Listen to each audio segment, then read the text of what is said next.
नमस्कार, मी रुपेश मारुती डबल.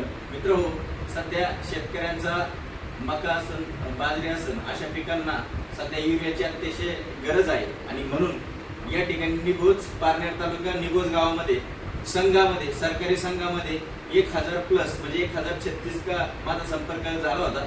1000 प्लसचा युरियाच्या गोळी त्यांच्याकडे शिल्लक आहे आणि सध्या शेतकऱ्यांना युरिया ते देत नाही. काहीतरी कलेक्टर साहेबांकडनं GR ची वगैरे माहिती देतात ते, पण ऑलरेडी अशी आता शेतकऱ्यांना वेळेला युरियाची अत्यंत गरज आहे आणि ह्या सध्याच्या घटकेला शेतकऱ्यांना जर पिकाला युरिया मिळाला नाही तर तो नंतर मिळून काही फायदा नाही. म्हणजे ताणलेला पाणी द्यायचे नाही आणि नंतर पाणी द्यायचे, हे काही जमणार नाही.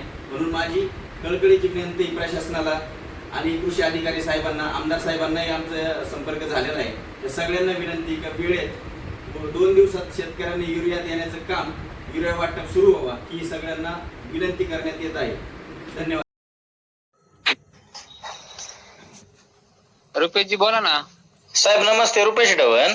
हा बोला ना सर. अहो ते युरियाच्या गोणी द्या ना शेतकऱ्यांना. गरज निघून गेल्यावर काय करायचं गोणींचं सांगा बरं साहेब.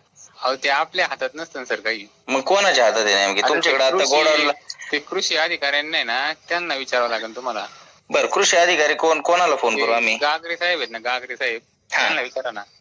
बरं, गागरे साहेबांचा लगेच फोन करतो. पण काय झालंय साहेब, एक लक्षात असू द्या. आता त्यांचं असं, त्यांनी आपल्याला पत्र दिलं का, हा, मग आपल्याला त्याचं हे करता येतं ना, पण आपल्याला मनाने नाही ना करता येत काही. आता तुमचं काही प्रोटोकॉल असतील, पण जर शेतकऱ्यांना तुम्हाला किंवा काही माहिती मिळाल्याच्या नंतर वरिष्ठांकडून तुमचं ते नियोजन बरोबर आहे. पण आता जर शेतकऱ्यांना वेळेला जर समजा पिकांना जर युरिया नसेल तर, आणि तो नंतर पिकं निघल्यावर युरियाचा काही फायदा आहे का साहेब? म्हणजे एखाद्याला ताणलेलं पाणी लागतंय आणि त्याला त्याचा जीव करावं लागेल साहेब उद्याच्या काळात. आता आमचं हेड ऑफिस आहे ना, नगरला असतं बरं का. बर, आता आमचे जे मॅनेजर आहेत ना, हा, ते आम्हाला जे सांगतील ते आम्हाला सूचना कराव्या लागतात ना. तुम्ही मला कोणतं वरिष्ठांचं एखादं नाव सांगा ना, आम्ही त्यांना संपर्क करतो. साहेबांना विचारा कधी काय नियोजन आहे, मग त्यांना पत्र द्या म्हणा, मग आपण वाटून टाकू इथून. बरं, आता साधारणतः किती साठा आहे आपल्याकडे?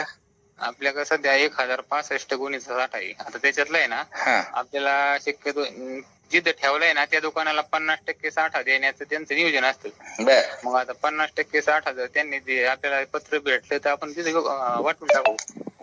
असं कार्य करा तुम्ही. तुमच्या बरोबर आमचा वाद नाही किंवा आम्हाला त्या गोष्टी आम्हाला सकारात्मकतेने घ्यायचे. तर आमचा मतलब काय तुमच्याशी वाद करणं नाही, शेतकऱ्यांना युरिया मिळणं हे आमचा प्रमुख उद्देश आहे. हा चालेल ना. तुम्ही ना गागरे साहेबांना कॉन्टॅक्ट करून मग आम्हाला पत्र द्यायला सांगा. लगेच एक दुसऱ्या मिनिटाला गागरे सरांशी साहेबांशी बोलतो मी. चालेल. तुमचे आभारी आहे. चालेल.